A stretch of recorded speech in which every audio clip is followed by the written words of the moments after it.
राघव राम राघव राम राघव रक्ष मां।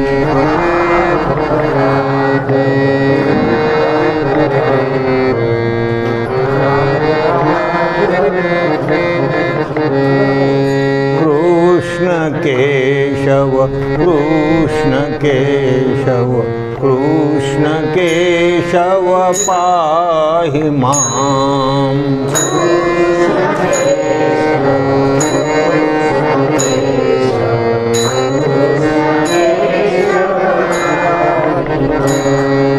कृष्ण केशव कृष्ण केशव कृष्ण केशव पाहि मां।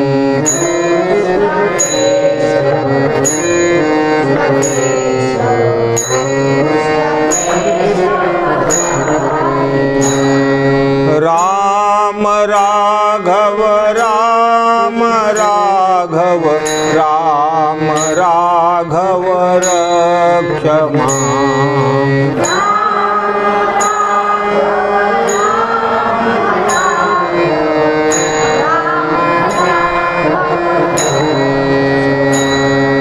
कृष्ण केशव कृष्ण केशव कृष्ण केशव पाहि मां।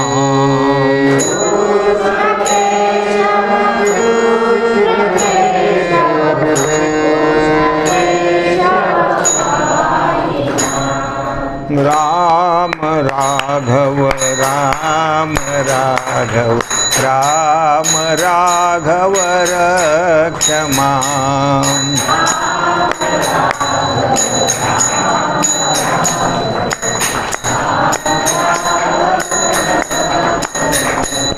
कृष्ण केशव कृष्ण केशव कृष्ण केशव पाहि मां।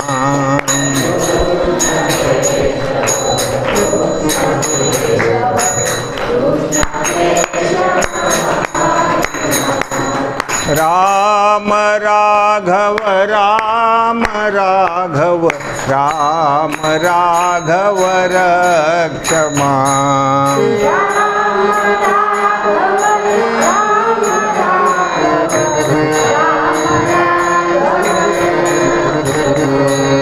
कृष्ण केशव कृष्ण केशव कृष्ण केशव पाहि मां।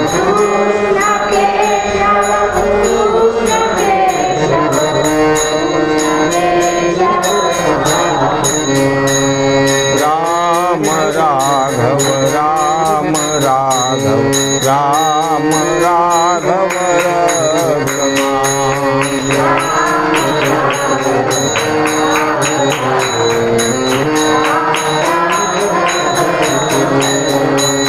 राम राघव राम राघव राम राघव रक्ष मां।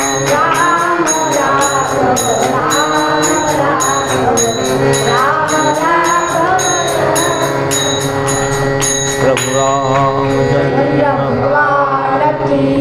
बजरंग बली श्री संत गोस्वामी तुलसीदास महाराज परम पूज्य भगवान बाबा परम पूज्य भीमसिंह महाराज परम पूज्य भक्तराज सब संतन की जय।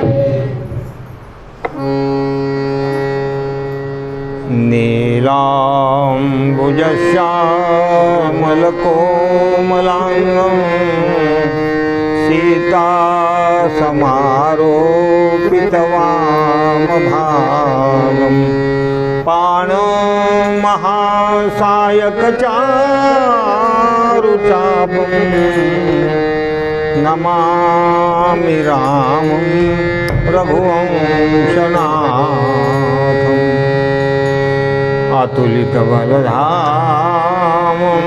हेमशैलाभदेहं धनुजवनकृशानुं ज्ञानिनामग्रगण्यं सकल गुण निधान वानराणामधीशं रघुपति प्रिय भक्तं वात जातं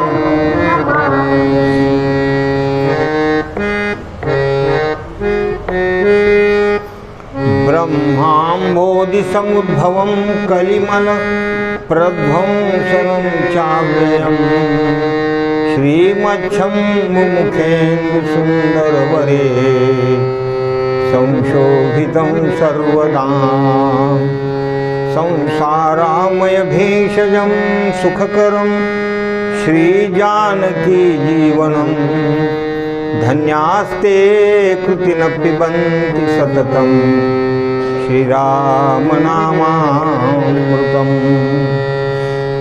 पुण्यं पापहरं सदा शिवकरं विज्ञानभक्तिप्रदं मायामोहमलापहं सुविमलं प्रेमाम्बुपूरं शुभं श्रीमद्रामचरितमानसमिदं भक्त्यावगाहन्ति ये ते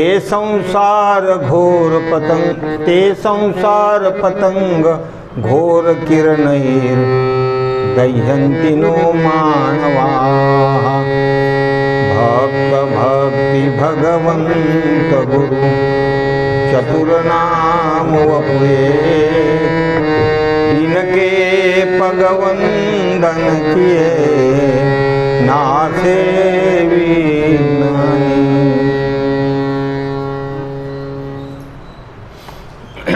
आनंद कंद भगवान रामचंद्र प्रभूची कथा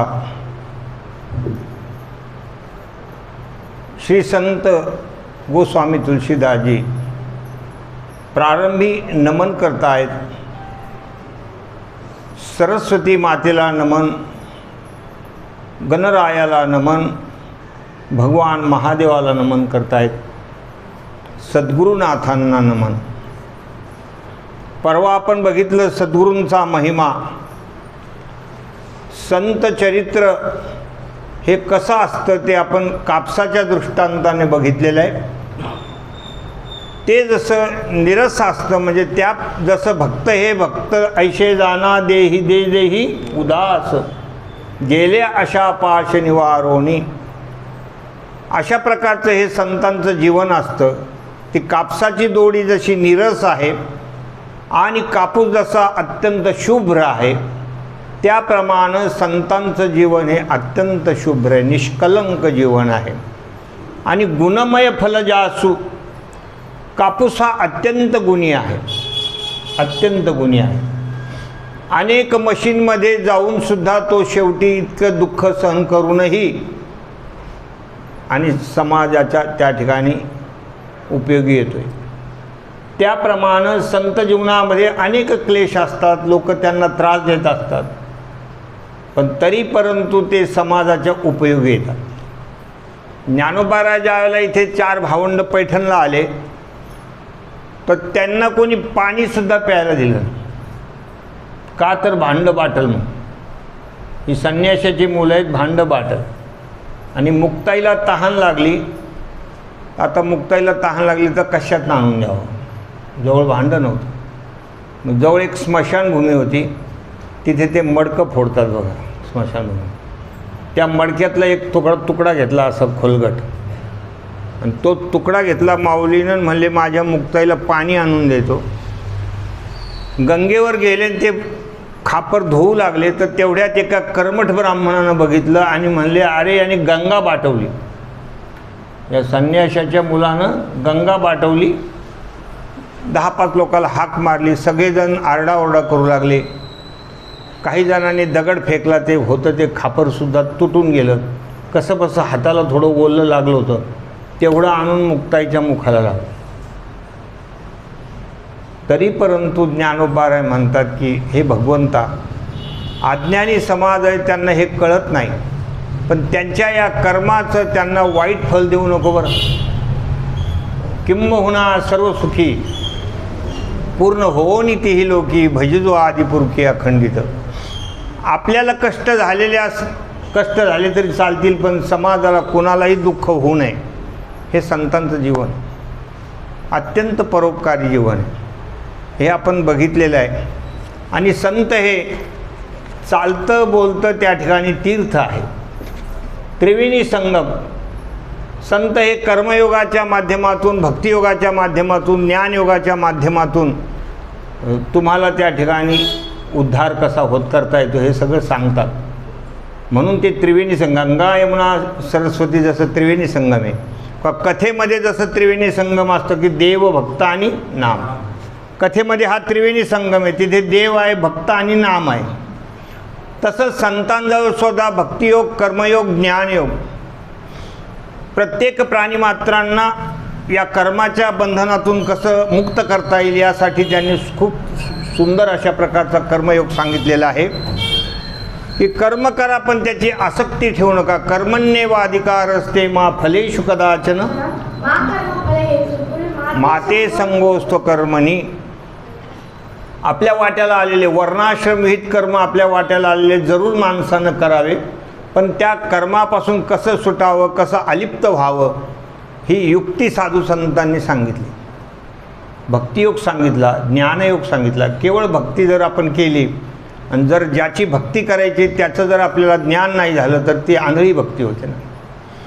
ज्याची आपण भक्ती करत आहोत त्याचं यथार्थ ज्ञान असलं पाहिजे, त्या दैवताचं ज्ञान असलं पाहिजे. जसं गोपिका आहे त्या भगवान श्रीकृष्णाची भक्ती करत होत्या, पण श्रीकृष्ण परमात्म्याला त्या यथार्थ रीतीनं जाणत होत्या की हा केवळ नंदबाबाचा मुलगा नसून अखिल देहिनाम मंतरात्मदृक्. नखलु गोपिका नंदनो भवान अखिल देहिनाम मंतरात्मदृक्. विखन सार्थितो विश्वगुप्तये सखौ देवान सात्वतांकुले. हे भगवंताला त्या जाणत होत्या की नखलु गोपिका आनंदनो भवान हा केवळ नंदबाबाचा मुलगा नसून अखिलच देहिनाम सर्वांतर्यामी असलेले जे तत्व आहे तोच हा भगवान श्रीकृष्ण आहे. म्हणून ज्ञानाची पण गरज आहे, नाहीतर केवळ भक्ती ही आंधळी होऊन जाईल. म्हणून हे तिन्ही गोष्टी संतांच्या जवळ आहेत. म्हणून तर खरं सुख सुखवशे येची ठाई बहुपायी संतांच्या. खरं सुख संतांच्याच जवळ असल्यामुळं मनुष्यानं संतांची संगत केली पाहिजे.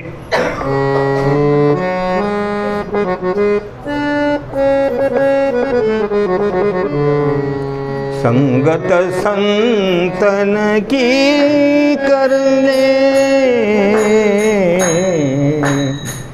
टाळ नको आहे.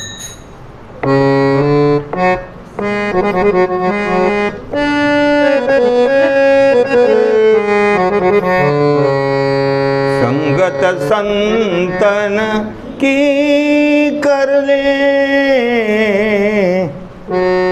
जन्म का सार्थक कछु कर ले.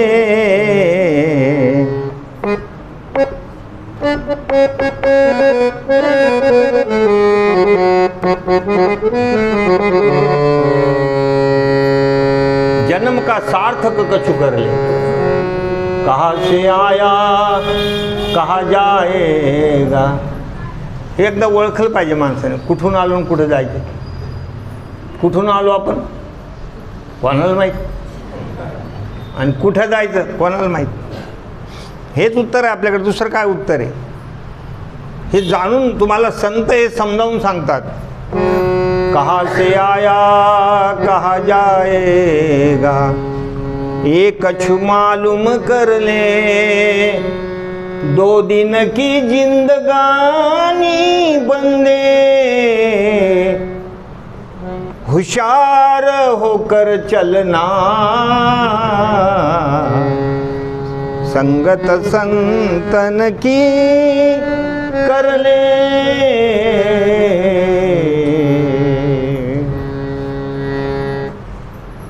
हे सगळं समजावून घ्या. कौन किसी के जोरू लड़के कौन किसी के भाई जब लग पल में पैसा भाई, तब लग मीठा बोले, संगत संतन की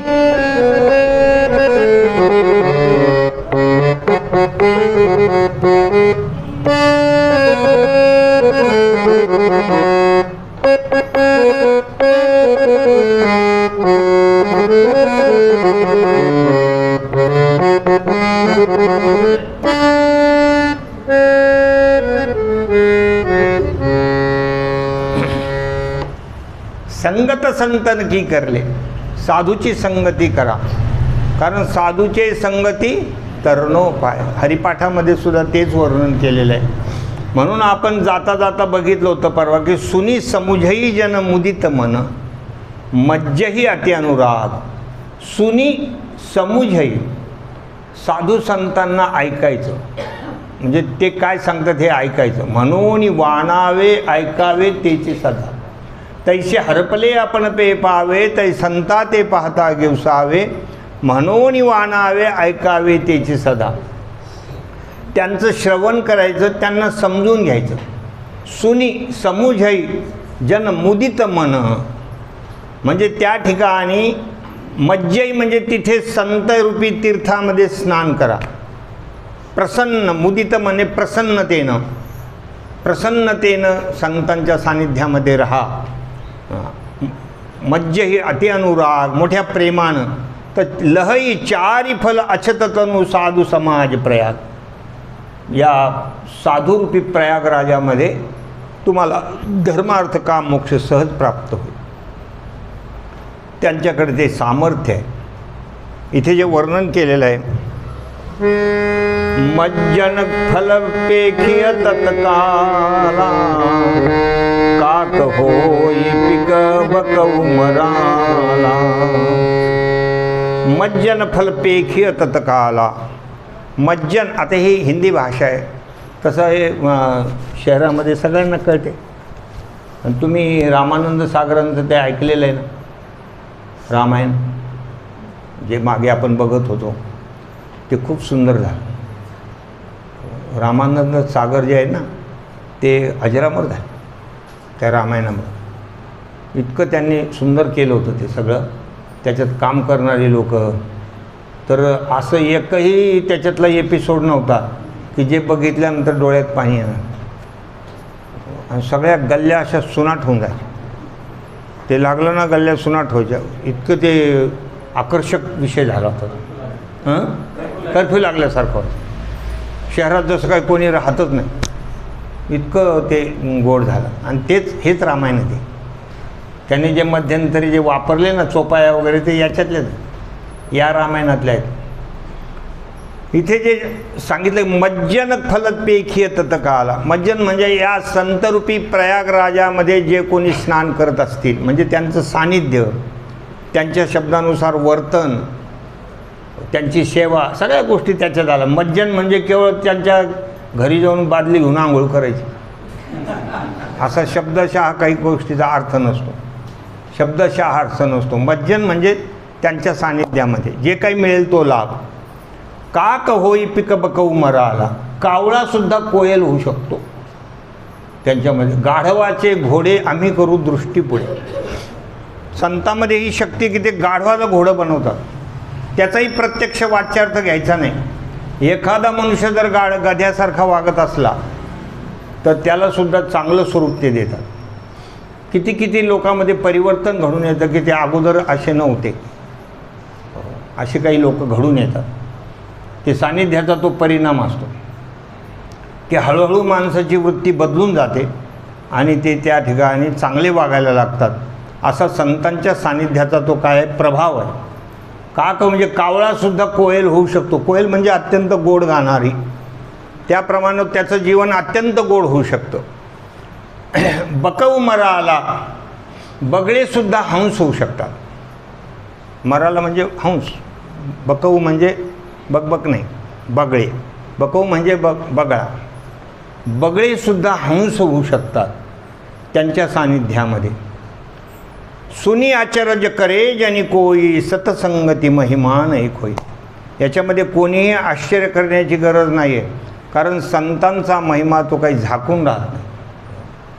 संत संगती महिमा अनेक होई, त्यांचा महिमा आता श्रेष्ठ आहे. ऐसा संतांचा महिमा झाली बोलायाची. अशा प्रकारे धन्य धन्य संत संग, धन्य धन्य संत संग, फिटे पांग जन्माचा, फिटे पांग जन्माचा. धन्य धन्य संत संग, संत संग, धन्य धन्य संत संग. शांती ब्रह्मनाथ महाराजांनी सांगितलं, धन्य धन्य संत संग, फिटे पांग जन्माचा. बाल्मिक नारद घट जोनी, निज निज मुखनी कही निज होनी. या ठिकाणी संतांच्या सानिध्यामध्ये काय काय प्राप्त झालं ते असे यांनी स्वतःच्या तोंडाने त्याचा उल्लेख केलेला आहे. इथे 3 जणांचे नाव आले. बाल्मिक नारद घटजोनी. घटजोनी म्हणजे ज्यांचा घट्यातून मडक्यातून जन्म झालेला आहे ते अगस्ती मुनी. अगस्ती मुनी त्याला घटजोनी म्हणतात, घटातून जन्म झाला. आणि बाल्मिक म्हणजे वाल्या कोळी.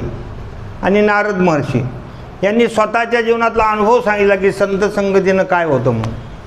हा वाल्या कोळी म्हणजे अत्यंत डाकू.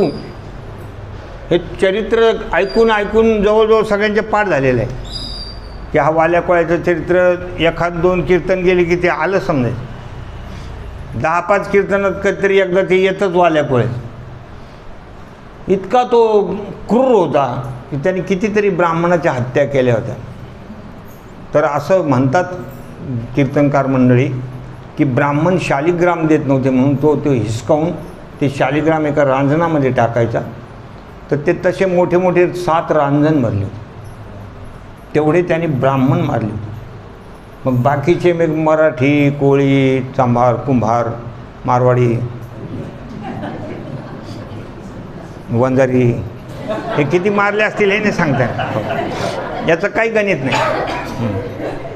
फक्त गणित कोणाचं होतं? ब्राह्मणाचं. इतका तो क्रूर, इतका क्रूर.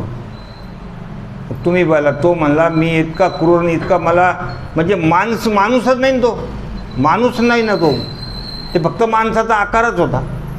ज्याच्या डोळ्यामध्ये काही असं त्याला वाटतच नव्हतं इतक्या जणांची हत्या केली ती. इतका तो क्रूर होता. पण तरी पण त्याला नारद महर्षी भेटले. संतांचा महिमा आहे. नारद महर्षी भेटले. नारद महर्षीने त्याला सांगितलं, बाबा हे असलं पाप करू नको, याच्यात कोणी तुला सहभागी होणार कोणी बा. त्याने घरी जाऊन सगळ्याला विचारलं. तो म्हणला एवढं माझं बायकोचं माझ्यावर प्रेम. बायकोला विचारलं तू सहभागी होशील का? म्हणजे मुळीच नाही. तुमचं ते कर्तव्य आहे. तुमच्या पापामध्ये आम्ही वाटेकरी होणार नाही. तो म्हणला काय उपयोग नाही. बरेच लोकांना असं भ्रम राहतो बायकोचं माझ्यावर खूप प्रेम आहे, बायकोचं माझ्यावर खूप प्रेम आहे. तुम्ही एखाद्याला जेवण झाल्यावर पडद्याला हात पुसून पहा.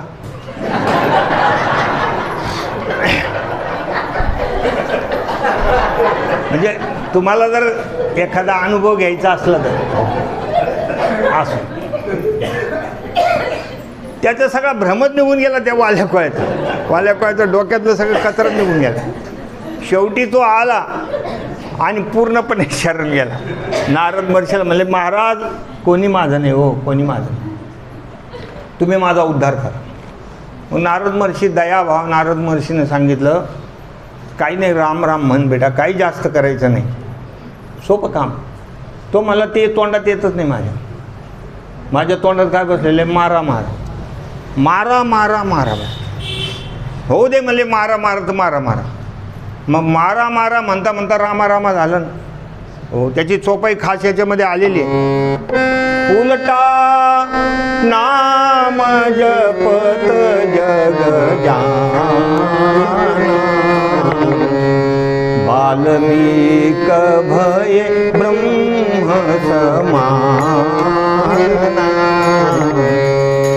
उलटा नाम जपत जग जाना, उलटा नाम घेता घेता रामा रामा म्हणता म्हणता मारा मारा मारा मारा मारा रामा रामा झालं. तर इतकं दिव्य झालं ते जीवन. हे त्यांच्या स्वतःच्या तोंडाने ते कबूल केलेलं आहे. हा संतांचा महिमा आहे. नारद मुनी सांगतायत की मी अगोदर दासीपुत्र होतो, पहिल्या जन्मामध्ये दासीपुत्र होतो. आमच्याकडे चातुर्मास्यामध्ये महात्मा पुरुष आले, पण मला त्यांची सेवा करायची आवड होती. लहानपणामध्ये एखाद्याला आवड असते. मी त्या तोंडोळी गावात राहत होतो. मी छोटा होतो, दुसरी तिसरीला.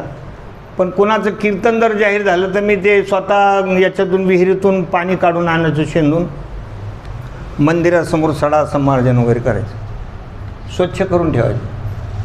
आपल्याला काही त्याच्यातली चाली म्हणता येत नाही, आपल्याला कीर्तनातलं काही जास्त माहिती नाही, पण एवढं तर करता येतं ना. म्हणून मी सडा संमार्जन वगैरे करून ठेवायचो. तसं नारद महर्षी म्हणतात की मी त्यावेळेला छोटासा होतो, मला काही कळत नव्हतं, पण त्यांना फुलं आणून द्यायचे, त्यांचं जागा झाडून द्यायची, त्यांना काही घागरभर पाणी लागलं ते आणून द्यायचं, त्यांचे काही कपडे असले तर काही धुणे, माझ्या शक्ती असली तेवढं मी काम करत होतो. आणि त्या चातुर्मास्याच्या सेवेमुळे ते माझ्यावर प्रसन्न झाले. ते प्रसन्न झाले, म्हणजे बेटा तुझ्या सेवेमुळे आम्ही तुला प्रसन्न झालेलो आहे, तुला परमात्मा दर्शन देतील असा आशीर्वाद दिला. आणि मी असं फिरता फिरता मग नामस्मरण करण्याचं मला वेळ लागलं. सतत नामस्मरण करता करता एका झाडाखाली बसलो आणि डोळे लावून भजन करू लागलो, तर एकदमच माझ्या समोर नेत्रासमोर अंतःकरणामध्ये भगवान प्रकट झाले. परमात्म्याचं मला दर्शन झालं. एवढं सुंदर होतं, सावळे रूपडे चोरटे चित्ताचे, इतकं ते सुंदर रूप, सुंदर ते ध्यान उभे विठे, हे सगळं बघितलं.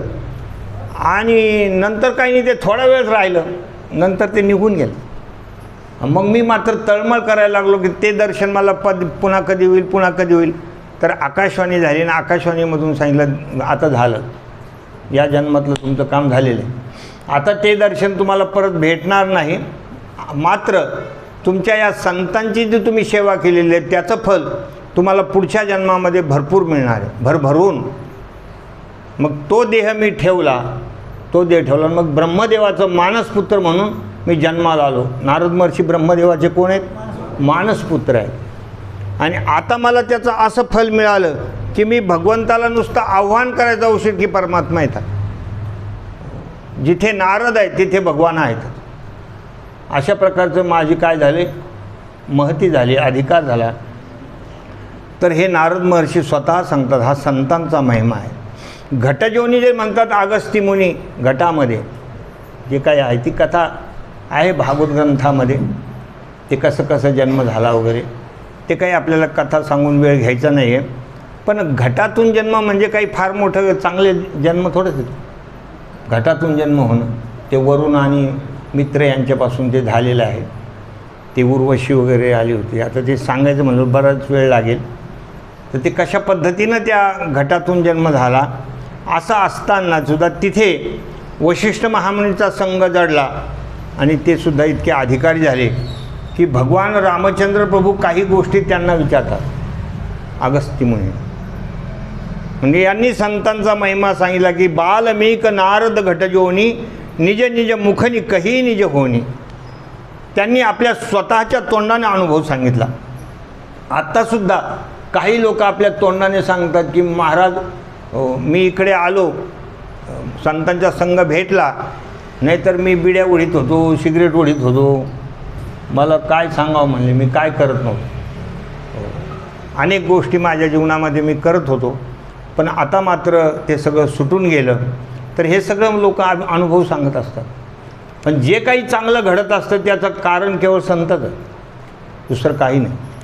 इथे जे वर्णन केलेलं आहे, जलचर थलचर नभचर नाना, जे जड चेतन जीव जहाना, मति की रति गति भूति भलाई, जब जहि जतन जहाँ जहि पाई, सो जानब सतसंग प्रभाऊ, लोकहु वेदन आन उपाऊ.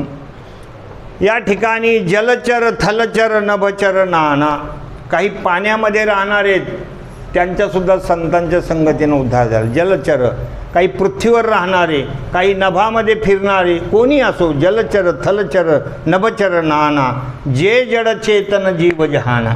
जड चेतन कोण जे असतील ते सगळं.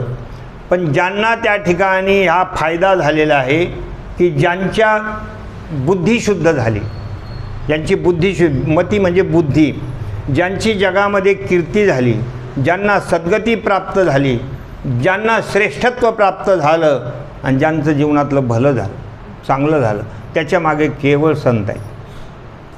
संतामुळेच ह्या गोष्टी घडू शकतात. नाथ आपले ते न रोधेति मां एक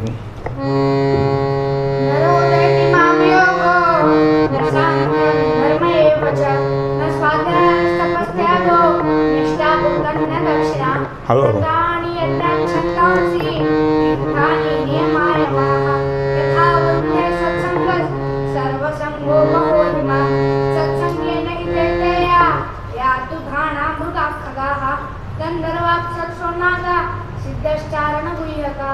विद्याधरा मनुष्येषु वैश्या शूद्रा स्त्रियंतजाः रजस्तमः प्रकृतयः तस्मिन् युगे युगे बहवो मत्पदं प्रास्त्वा त्वाष्टकायावदादयः वृषपर्वा कलिर्बाणो वयश्चादभिभीषणः सुग्रीवो हनुमान् वृक्षो गजो वृद्धो वनिकपदः. तस्मिन् युगे युगे, प्रत्येक युगामधले हाच अनुभव आहे लोकांचा. मग ते सत्ययुग असो, द्वापार युग, कलियुग असो, कुठलाही युग असो, जो कोणी जीवनामध्ये सुधारला, चांगला झाला, त्याच्या मागे कारण जर कोणी असेल तर संतच आहे. इतर कोणाच्याही सानिध्यामध्ये सुधरू शकत नाही, कोणाच्याही सानिध्यामध्ये सुधरून जाय. केवळ त्याचं कारण एक आहे की सो जानब सत्संग प्रभाव. बस दुसरा कशाचाच प्रभाव. लोक वेदना अनुभव, वेदानं सुद्धा हीच गोष्ट सांगितलेली की ज्याच्या जीवनामध्ये चांगलं झालेलं आहे तो संतानच झाला. ज्याच्या जीवनामध्ये त्याला कीर्ती प्राप्त झाली संतामुळंच, केवळ संतामुळंच. हे लोकांनी सांगितलेलं आहे, वेदांनी सांगितलेलं आहे. कारण सत्सद्विवेक जिथे आहे तिथे फक्त संताकडे ते आहे. बिनु सत्संग विवेक न होई, राम कृपा बिनु सुलभन सोई. बिनु सत्संग विवेक न होई. संतांची संगती प्राप्त झाल्याशिवाय सत्सद्विवेक प्राप्त होतच नाही, आत्मानात्मविचार प्राप्त होतच नाही. कोणी किती हुशार असू द्या, काही असू द्या, पण त्याच्याकडे हा विचार मिळत नाही. इतर ज्ञान मिळतील, इतर ज्ञान मिळतील, सगळ्या प्रकारचे ज्ञान मिळतात. आपल्या कुटुंबातल्या लोकांकडून आपल्याला इतर ज्ञान मिळतील, व्यवहारातले ज्ञान मिळतील, अजून काही आपले गुरु महाराज गुरु असतील, या शाळेतले गुरु असतील, कोणी इंजिनियर, कोणी डॉक्टर होईल, कोणी वकील होईल, हे सगळं ज्ञान मिळेल. पण ज्याला ब्रह्मज्ञान म्हणतात ते ब्रह्मज्ञान केवळ संताजवळ आहे आणि त्याच ज्ञानानं माणसाचा उद्धार होतो. बिनु सत्संग विवेक न होई, राम कृपा बिनु सुलभन सोई. आणि ते संतांच्या संगती प्राप्त होण्याकरता रामकृपा व्हावी लागते. भगवंताच्या कृपेशिवाय संत भेटत नाही आणि भगवंताची कृपा होण्याकरता नामस्मरण करावं लागतं. बोला नाटाचा अभंग, तिळ तिळ पुण्य साचा पडे.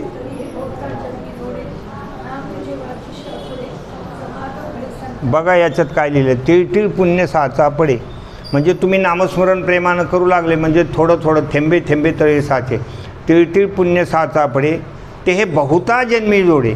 जन्मोजन्मी केलेली सेवा, नाम तुझे वाचेशी आतुडे. तुमच्या पुण्यानं नाम तुमच्या मुखाला येतं आणि मग तर समागम घडे संतात. मग संतांचा समागम घडतो. नाहीतर संतांची भेट एवढी सोपंच आहे. समहात्मा सुदुर्लभ, दुर्लभ म्हटलेलं आहे. संतांची भेट एवढी सोपी नाही महाराज. महात्मा पुरुषाची भेट फार दुर्लभ आहे. वाटेल चंद्रामृत सुखे सेवेल, आस्था जाता रवी धरवेल, बाह्या हेळा सागर तरवेल, परी त्या साधूची भेटीनं होईल. चंद्रामृतसुद्धा तुम्हाला घेता येईल. चंद्रामृत सुखे सेवेल, आस्था जाता रवी धरवेल, सूर्याला तुम्हाला स्थगित करता येईल, स्तंभित करता येईल. बाह्या हेळा सागर तरवेल, एवढा मोठा समुद्र तुम्हाला पोहून जाता येईल. ते कोण सावरकर गेले होते ना समुद्र पाहून, ते नाही का, नेम जशीने परत मातृभूमीला सागरा प्राण तळमळला. ती कविता मला खूप आवडायची. आमच्या शाळेमध्ये ती होती, खूप सुंदर कविता होती सावरकरांची. ते हे सगळं करता येईल, पण त्या साधूची भेटीनं होईल का? ते अधिकार संपन्न महात्मा पुरुष भेटणं तसं कठीण आहे. महाराज लोक तर तुम्हाला कधी भेटू शकतात. एखादं फोन केला तरी ते येतात, किंवा थोडेफार वाढून दिले तरी येतात. ते त्याला महाराज म्हणते. पण संत जे आहेत, संतांची भेट फार दुर्लभ आहे, फार दुर्लभ आहे. संत भेट सांगितलं पण त्यांची भेट झाली तर काम झालं. बिनु सतसंग विवेकन होई. त्यांचा संग झाला तरच तुम्हाला सत्सद्विवेक प्राप्त होईल. आणि ती रामकृपेशिवाय होत नाही. रामकृपा बिनु सुलभ न सोई. सतसंगत मुद मंगल मूला. सोई फल सिद्धी सब साधन फूला. संतांची संगत म्हणजे मुद मंगल, अत्यंत आनंद देणारी, कल्याण करणारी ही संतांची संगती आहे. म्हणून जीवनामध्ये आपल्या संसारामध्ये जास्त आपण भरकटण्यापेक्षा सगळ्यात महत्त्वाचा विचार आहे की आपल्याला खरंच संतांची संगती भेटेल का? कोणी एखादे अधिकारी संत भेटतील का? तुका म्हणे चिंता वाटे, कोण भेटे सांगे सा. अशा प्रकारचा आपल्या अंतःकरणामध्ये भाव असला पाहिजे. कोणी साधू भेटतील का? तर आपलं काम होऊन जातं. कारण सोयी फल सिद्धी सब साधन फुला. बाकीचे सगळे साधनं फूल आहेत आणि संतांची भेटी हे फळ आहे. इथं काय लिहिलं? सोयी फल सिद्धी. सगळ्या सिद्धी सगळ्यातली महत्त्वाची फल म्हणजे संतांची भेट आहे. बाकीचे केले जाणारे जे साधनं आहेत, अनेक लोक साधना करतात. कोणी तीर्थयात्रेला जातात, कोणी अन्नदान करतात, कोणी धोंड्याच्या महिन्यामध्ये धोंडे वाटतात. असं वेगवेगळ्या प्रकारचं करतात. ज्याला जसं जमल त्याप्रमाणे लोक करत असतात. वटसावित्रीच्या दिवशी आंबे लहान लहान आकाराचे ते वाटत राहतात. त्यावेळेला कोणी हापूसचं मला एक बी नाही सापडला अजून. ते कोणी हापूसची पेटी आणून दिली मग ते आंबे राहते असे राहते. ब्राह्मणाने खाल्लं त्याचे दात कळकून जातील पार. त्याला मंजन करायची गरजच नाही 8-10 दिवस. अशा प्रकारचं हे सगळं असतं. लोक करत राहतात. पण सगळ्या ज्या काही आपण साधना करत असतो त्या साधना सगळ्या फुलाच्या जागेवर ठेवा. पण फल आहे संतांची भेटी. संतांची भेट होणं हेच त्याच्यातलं खरं फल आहे. सठ सुधरई सतसंगती पायी, पारस परस कुधात सुहाई. या ठिकाणी संतांच्या संगतीमध्ये सठ म्हणजे महामूर्ख. सठ म्हणजे मूर्ख मनुष्य. मूर्ख माणसंसुद्धा त्या ठिकाणी सुधरून जातात. बरेच लोक मूर्ख असतात ना, मूर्ख असतात. एका लहान लेकरांनी किल्ली गिळली. किल्ली लहान किल्ली होती, कुलप लहान होती, गिळून घेतलेली लेकरांनी किल्ली. दवाखान्यात नेलं आणि म्हणजे डॉक्टर साहेब यांनी किल्ली गिळली. बारे म्हणे किती हो झाले? म्हणले 3 महिने. अरे मग आता का आणलं? म्हणजे आतापर्यंत डुप्लिकेटवर काम चाललं होतं आमचं. एक डुप्लिकेट केली होती म्हणजे त्याच्याने धकत होतं, याची काही गरज ते बी हरवली म्हणून आलो. मग याला काय म्हणायचं? शहाणा म्हणायचं का मूर्ख म्हणायचं? अशा प्रकारचे जे काही असतात सठ हे सुद्धा सुधरून जातात.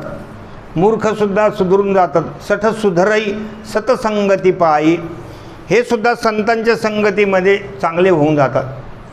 पारस परस कुधात सुहाई. कुधात म्हणजे असा नीच दर्जाचा धातू लोखंड. लोखंडला सुद्धा परस्परीस लागलं की त्याचं सुद्धा काय होऊन जातं? सोनं होऊन. तसं कितीही कसाही असू द्या, मूर्ख असू द्या, कसाही मनुष्य असू द्या, संतांच्या सानिध्यामध्ये आला की तो सुधारलाच म्हणून समजा. विधी बस सुजन कुसंगत परही, फनी मनी समनी जगन अनुसरही. पण एखाद्या वेळेला धर्मकर्म संयोगाने संतांना वाईट लोकांची संगत लागली म्हणजे संगतीत आले ते, पण ते नाही बिघडत. कधी कधी असे सत्पुरुष असतात, कधी कधी त्यांचाही कधी योग येतो यांच्या भेटीचा. कधी कधी लग्न कार्यात एखादा मनुष्य लगेच दारू पिलेला त्याला ओळखीचे असते हे महाराज. हो महाराज, लगेच येऊन आलिंगन. लई दिवस झाले आपल्या भेटीला. मग त्यांच्या आलिंगनामध्ये काय मोक्ष मिळतो काय? आलिंगन घडे मोक्ष सायुज्यता जोडे. अशाही काही लोकांचं संगती भेटते कधी कधी. आपले परिवार असतो, अनेक ठिकाणी जावं लागतं, यावं लागतं, अनेक ठिकाणी यावं लागतं. कधी कधी त्यांची संगती करावं लागते. कधी लग्नाकार्यामध्ये काही असे पत्ते खेळणारे लोक असतात नात्या गोत्यातले, नाही काही तर त्यांच्याशी जवळ बसावं बी लागतं, बोलावं बी लागतं. एखाद्या वेळेला ते हॉटेलमध्ये घेऊन जातात, आपण काही घेत नाही, पण ते म्हणतात नाही बसायचं आम्ही घेऊच तर. ते घेते त्यावर बसावं लागतं. अशी संगती घडते. पण संत पुरुष हे वाईट लोकांच्या संगतीमध्ये बिघडत नाही. जिथं दृष्टांत दिला आहे की फनी मनी समनी जे गुण अनुसरही, नागाच्या डोक्यावर जे काही मणी राहतो तो चमचम करतो. नागाच्या याच्यामध्ये विष आहे, पण त्याचा परिणाम मण्यावर नाही. त्याचा मणीवर परिणाम, मणी जसाच्या तसा, त्याची चमक जशीच्या तशीच असते. त्या विषाचा परिणाम नागाच्या याच्यावर झाला का कधी? मण्यावर झाला का? त्याप्रमाणे संतावर वाईट लोकांचा परिणाम होत नाही.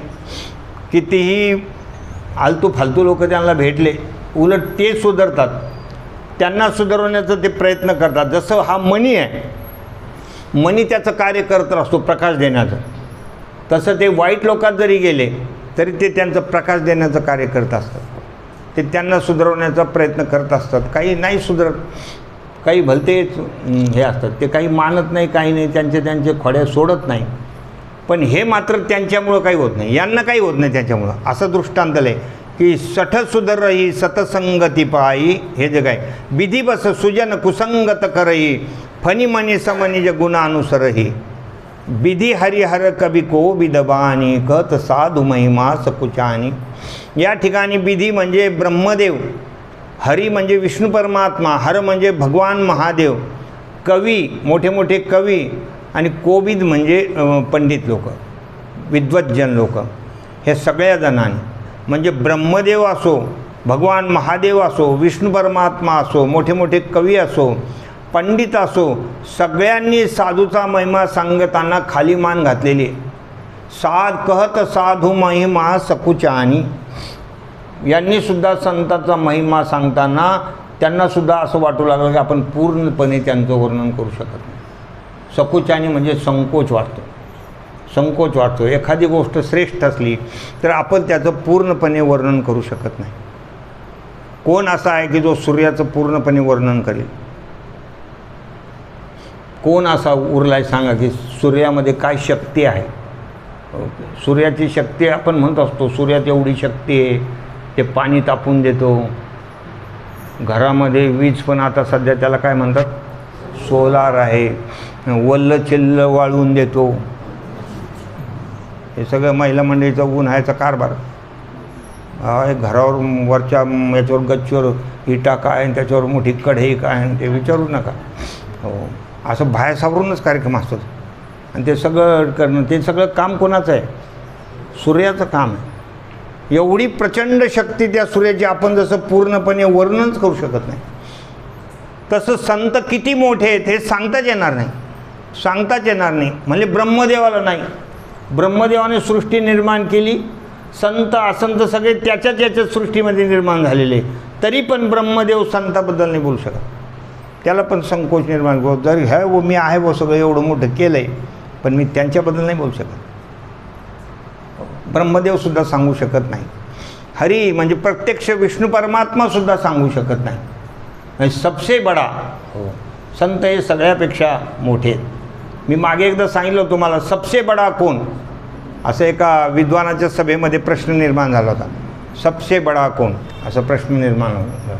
तर मग एकाने सांगितलं सबसे बडी धरतरी आहे. बोले धरतरी है? नहीं बोले धरतरी नहीं, वो तो शेष के माथे पे खड़ी है, शेष के माथे पे खड़ी. मग दुसऱ्याने सांगितलं बोले फिर शेष बड़ा है. बोले बरे शेष काय क्या बड़ा? वो तो शंकर जी के गले में लपट के पड़ा. बोले फिर शंकर बड़े. अरे शंकर काय क्या बड़ा? वो तो नंदी पे बैठ के चला. नहीं बोले नंदी बड़ा. बोले नंदी काय क्या बड़ा? वो तो कैलाश के ऊपर खड़ा. बोले फिर कैलाश बड़ा. आता लोकांचं काय? बोले फिर कैलाश बड़ा. अरे कैलाश काय क्या बड़ा? उसको रावण ने 3 बार उखाड़ा. रावणाने हलील होतं त्याला बोले फिर रावण बड़ा. अरे रावण काय का बड़ा, उसको तो राम ने एक ही बाण में मारा. बोले फिर राम बड़ा. अरे राम काय का बड़ा, वो तो संतन के शरण में पडा. म्हणजे देवापेक्षाही संत मोठे, देवामुळेच मोठे, पण देवापेक्षाही मोठे. इतका हा संतांचा महिमा आहे. त्यांचा महिमा प्रत्यक्ष विष्णू परमात्मा वर्णन करू शकत नाही, भगवान महादेव सांगू शकत नाही की संतांचा काय महिमा आहे. मोठे मोठे जे काही कवी होऊन गेले वाल्मिकासारखे, ते पण वर्णन करू शकत नाही पूर्णपणे संतांचा महिमा. मोठे मोठे पंडित लोकसुद्धा कहत साधू महिमा सकुचानी, ते सुद्धा संतांचा महिमा सांगत असताना सकुचानी म्हणजे लाजले. सो मोसन कै जात न कैसे साक बनिक मनी गुणगण जैसे. तुलसीदासजी सांगतात या हे एवढे मोठे सगळेजण जर संतांचा महिमा सांगताना लाजतात, खाली माना घालतात, तर मी कसं सांगू. तुलसीदासजी म्हणतात मी संतांचा महिमा कसा सांगू. त्याच्याकरता दृष्टांत दिलं, साख बनिक मनी गुणगण जैसे.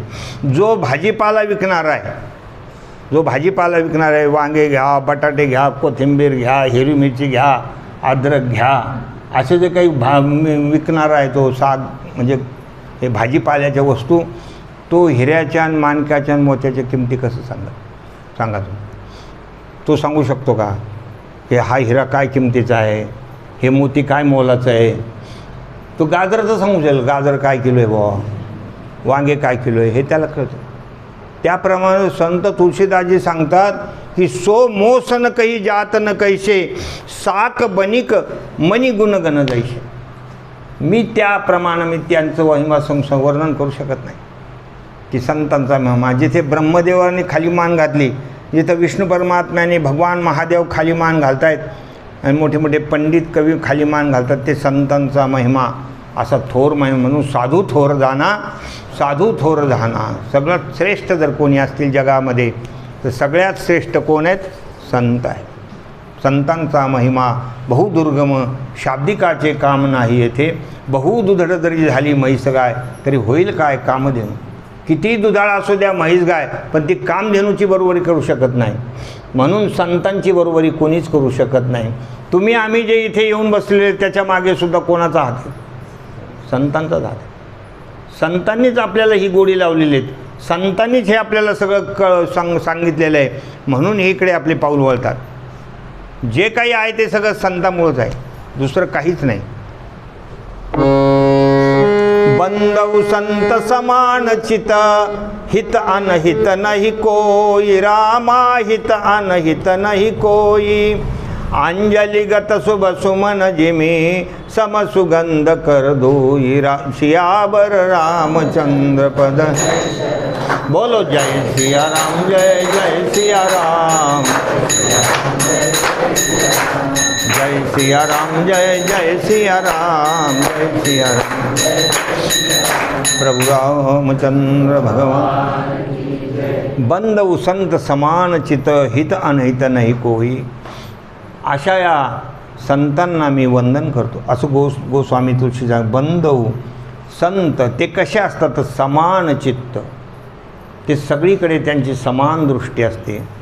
हित अनहित नाही कोई, कोणी त्यांचा शत्रू नसतो, कोणी त्यांचा मित्र नसतो. समशत्रूच मित्रेच तथा मानापमानयोः शीतोष्ण सुखदुःखेषु समसंग विवर्जित. कोणी त्यांचा शत्रू नाही, कोणी त्यांचा मित्र नाही. अशा प्रकारची त्यांची स्थिती असते महाराज. समान सगळीकडे बघण्याची भावना त्यांची चांगलीच असते. ते वाईट लोकांकडे सुद्धा वाईट भावनेनं बघत नाही. म्हणून तर ज्ञानोबा म्हणता की दुष्ट मरोने जे खळांची व्यंकटी सांडो, तया सत्कर्मी रती वाढो, भूता परस्परे पडो मैत्रीवान.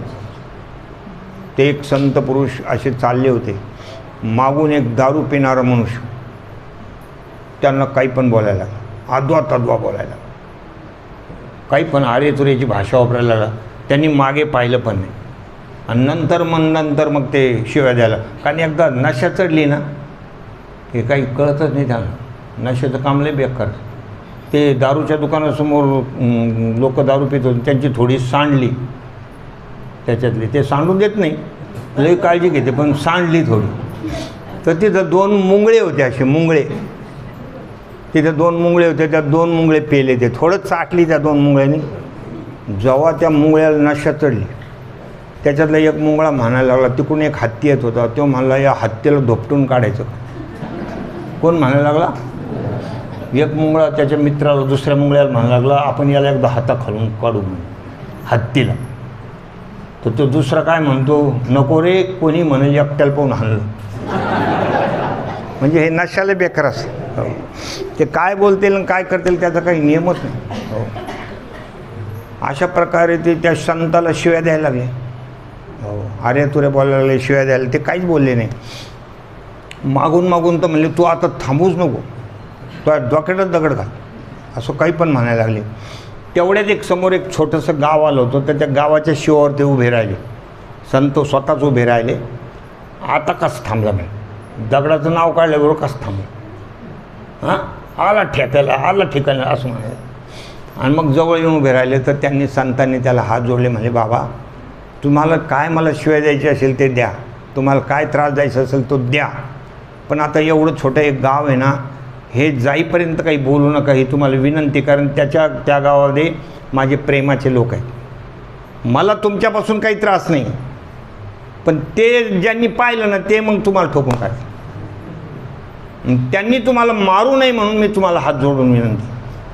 हो, तुमचा कार्यक्रम जो काही चालू आहे, अजून मी तुमच्या काही शिवाय उरल्या असतील, कारण तुमचं पाठांतर दांडगं आहे ना, तर तुम्ही उरल्या सुरल्या अजून द्या पुढं, पण एवढं गाव जाऊन द्या.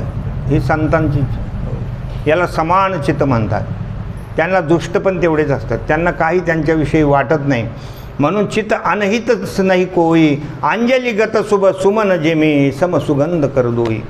जे एखादी सुगंधी फुलं असतात बघा, काही काही सुगंधी फुलं असतात, त्याचा खूप सुगंध येतो. आता ते मोगरा वगैरे हे काही काही सुगंधी फुले, मला वाटतं हे महिला ज्या वेणीमध्ये वापरतात ते कोणते राहतात, मोगराच असतो, ते सुगंधी फुलं असतात.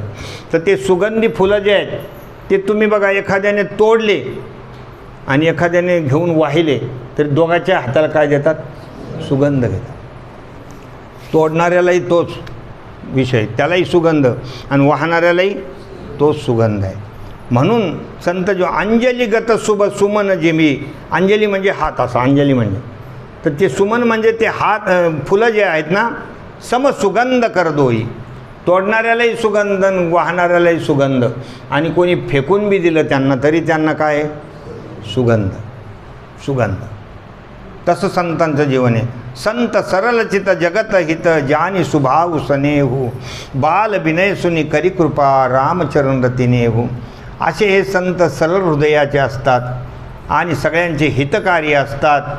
त्यांचा स्वभाव अत्यंत प्रेमळ असतो, अत्यंत कृपाळू असतो. म्हणून गोस्वामी तुलसीदासजी सांगतात की मी एक बालक आहे, मी तुम्हाला विनंती करतो की राम सुनिकै कृपा रामचरण रती देहू, माझं भगवान रामचंद्र प्रभावर प्रेम जडेल अशी तुम्ही माझ्यावर कृपा करा, कृपा करा, असं ते गोस्वामी तुलसीदासजी सांगतात.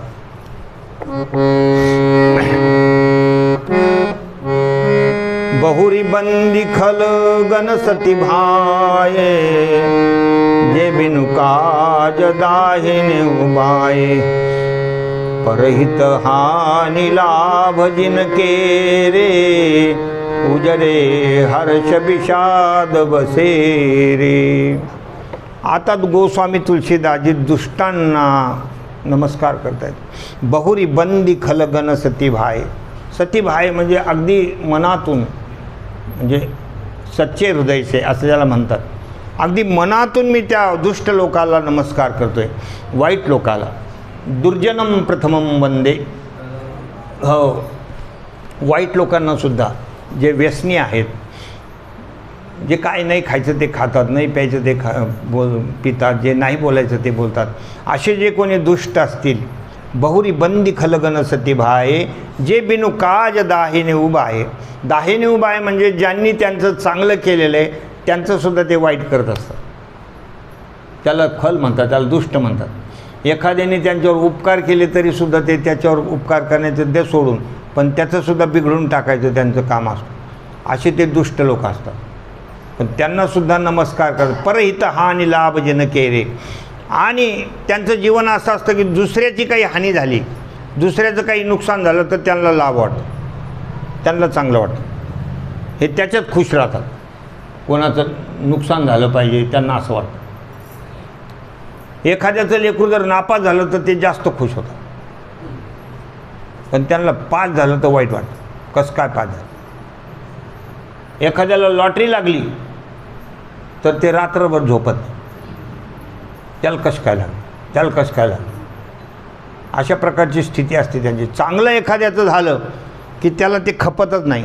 उजरे हर्ष विषाद बसे रे, म्हणजे एखाद्या जर उजाडलं म्हणजे याचा अर्थ नुकसान झालं. एखादं जर वाटोळं झालं असं म्हणू आपण, एखाद्याचं वाटोळं झालं तर हर्ष, आनंद होतो. एखाद्याची सोयरीक मोडली, बस त्याला म्हणावं अजून तर सुरुवात आहे, अजून तुला लय भोगावं लागेल, असं काही पण त्यांच्या मनात, त्याचा लय आनंद होतो एखाद्याचं काही वाईट झालं तर. उजरे हर्ष आणि विषाद बसे रे, जर एखाद्याचं चांगलं बसला किंवा चांगलं होऊ लागलं तर मग ते दुःखी होतात की त्याचं चांगलं नाही व्हायला पाहिजे. असे ते लोक आहेत. त्यांना पण नमस्कार करतात गोस्वामीजी.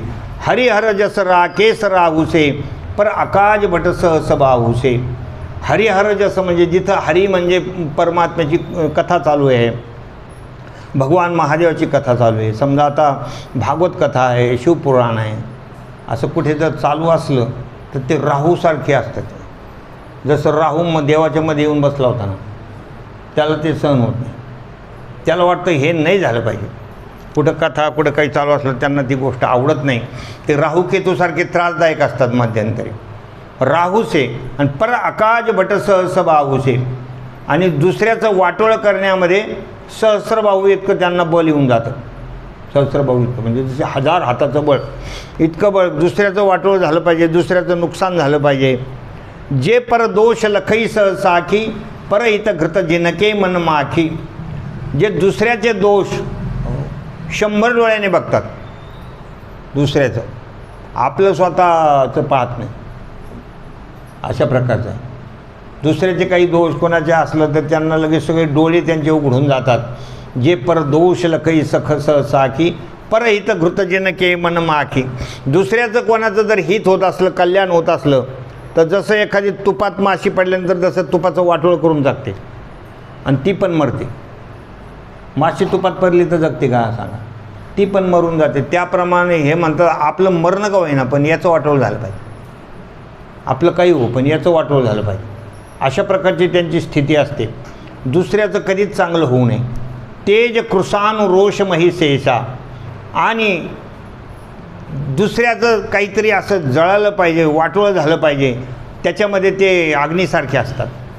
आणि ते एवढे रागीट असतात की क्रोध महिषेषा, यमराजा इतके. महिषेषा म्हणजे याच्यावर बसलेला, मही म्हणजे म्हसाड, टोनग. यमराज कशावर बसलेले राहतात, रेडा, ते टोनग आहे की नाही, त्याच्यावर बसलेले असतात. आणि ते क्रोधामध्ये यमराजासारखे असतात. यमराज किती क्रोधी, तो कोणाची हायगाई करत नाही, चांगल्याला ठोकून काढतो. तर अशा प्रकारचे ते क्रोधी असतात, भयंकर हे लोक. आघ अवगुण धनी धनेशा, आणि पाप अत्यंत अवगुणामध्ये कुबेरासारखे श्रीमंत असतात. पाप करण्यामध्ये खूप पाप करतात आणि खूप अवगुण असतात त्याच्यामध्ये, एकही गुण धडाचा नसतो. अशा प्रकारचे लोक हे जे संतांच्या सानिध्यामध्ये जे नाही आहेत ते असे वाटोळ झालेले लोक असतात. तुम्ही बघा ना, आता किती तरुण पिढीसुद्धा बिघडायला लागली. किती त्यांच्या तोंडामध्ये गुटके, अमुक धमुक. अशा लोकांनासुद्धा कधी मान सन्मान द्यावा लागतो. एखादे सत्तेवर जर असले ना, त्यांना बोलावं लागतो, हे आमच्या कार्याला. मग आल्यानंतर सांगतात हे आपल्याला आशीर्वाद देणार आहे, गुटखा थुकून. असं बोलावं लागतं, काय करणार. म्हणजे नाही त्याच्याच लोकांचं सन्मान करावा लागतो. कुठेकडे मोठ्या सप्त्याला त्यांना बोलावं लागतं. आणि दही हंडी फोडायच्या टायमाला ते येते, ते मध्ये येत नाही. आणि मग त्यांचंही वर्णन करतात की हे वेळात वेळ काढून दही हंडी फोडायच्या टायमाला आले, आता हे आपल्याला शुभ आशीर्वाद देणार आहे. पण गुटखा थकून. तर अशा प्रकारचे ते लोक, पण त्यांनासुद्धा मान द्यावं लागतं. ते सगळे अवगुणी असतात, पापी असतात, काही त्यांना त्याच्याविषयी रस नसतो, काही नसतो. एकदा तर मी कुठेतरी काल्याच कीर्तनाला गेलो होतो. लोकांनी ते आले लोक उभे राहिले होते तिथं, आले आणि ते येऊन दही अंडी फोडून बी निघून गेले. कीर्तन नेमकं सुरू झालं होतं, कीर्तन सुरू झालं, त्यांनी काठी घेतली फोडून निघून बी गेले. मग लोक म्हणले महाराज कसं करायचं? म्हणलं वाटा का आला, आता दही अंडी फुटली म्हणे. नाही जरा थोडंफार तुम्ही सांगायला पाहिजे होतं. मला पुढच्या बारीला आता हे तुमचे आले ना आदरणीय, त्यांनाही लोक मोठं आदरणीय, सन्माननीय, अशा प्रकारचे माननीय असे लावित राहतात. ते सगळे त्यांचे हेच राहतात, गोंडे घोळणारे शेपट ते करीत राहतात. तर अशा प्रकारचे हे असतात. उदय केत समहित सबही के, आणि दुसऱ्याचं हित संपवण्यामध्ये त्या केतूसारखे ते उगवलेले असतात. तो कोणता तारा म्हणतात त्याला, शेपटाचा तारा, धूमकेतूसारखे. ते धूमकेतूसारखे असतात. ते जर उगवलं तर काही नुकसान होतात असं म्हणतात. ते आम्ही लहान होतो त्यावेळेला आमच्या गावाकडे आम्ही एक बघितलं होते धूमकेतू. त्यावेळेला ते 72चा दुष्काळ पडला होता. जिकडं तिकडं खडीचे कामं चालायचे, कुठं ते सुकडी वाटप, ते काय लोक चांगले लोक काम करत होते, खडी फोडायचं काम. तर असे ते धूमकेतू वगैरे तसे हे लोक असतात. आणि कुंभकर्ण समसोवतनिके, आणि झोपायच्या बाबतीमध्ये कुंभकर्णासारखे असतात, खूप झोप घेतात. पर आकाजुलगी तनुपरी हरई जिमी हिम उपल कृषी दली गिरई, आणि दुसऱ्याचं वाटोळं करण्यामध्ये ते लागलेले असतात. ज्याप्रमाणे हे झालं, बर्फाचा वर्षाव झाला, काय म्हणतात त्याला, गारी पडल्या. तर गारी पडल्यानंतर शेताच्या पिकाचं वाटोळं होतं आणि त्या स्वतःही चढून जातात. त्याप्रमाणे हे दुष्ट लोक राहतात. त्यांचं ते स्वतःचं काही हो, पण दुसरे उरता कामा नाही. पण यांनासुद्धा बंद उखल जसं शेष सरवशा, यांनासुद्धा गोस्वामी तुलसीदासजी वंदन करत आहेत. याचा पुढचा भाग आपण उद्या बघणार आहोत. सहस बदन बर्णई परदोषा, यांनासुद्धा दुष्ट लोकांना नमस्कार करतायत. त्याचंही कारण तुम्हाला उद्या सांगणार आहे, का नमस्कार करतात म्हणून. तुम्ही म्हणताल बाबा ह्या लोकांच्या पाया पडायची काय गरज, यांना तर खरं खेटरं हाणायला पाहिजे असं माणसाला वाटतं. पण कधी त्यांनाही वंदन करावं. काही चांगले काम करायचे असले तर आधी सुरुवातीला आपल्यालाही उठल्या बोलू का नको बोलू,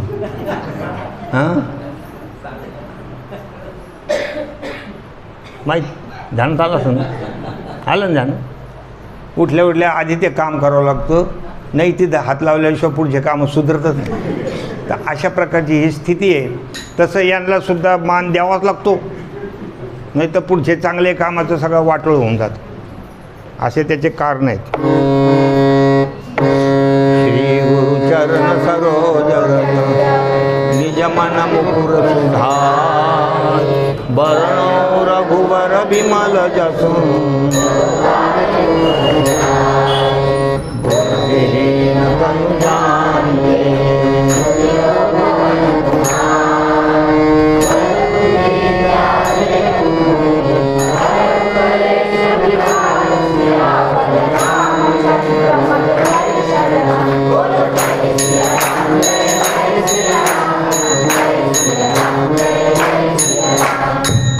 हनुमान ज्ञान गुण सागर जय कपि,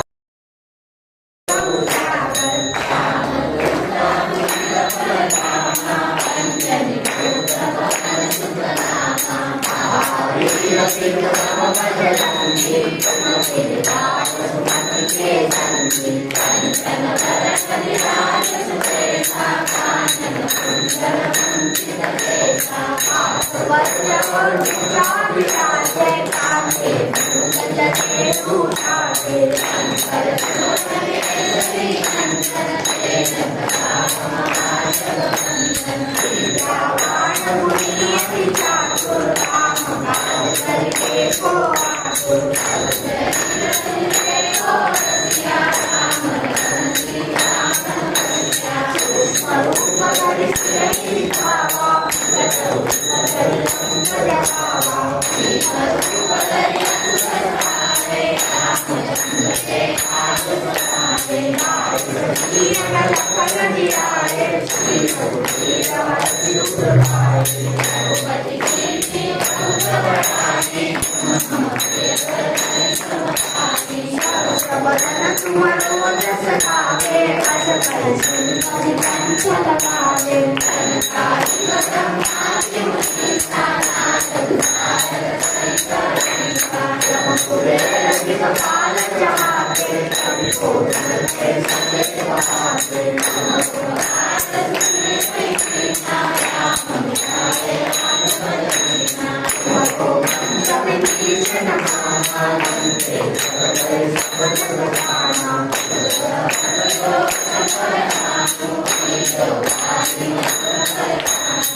रामचंद्र भगवान की जय, बजरंगबली की जय, संत गोस्वामी तुलसीदास महाराज की जय, जय श्री राम, जय।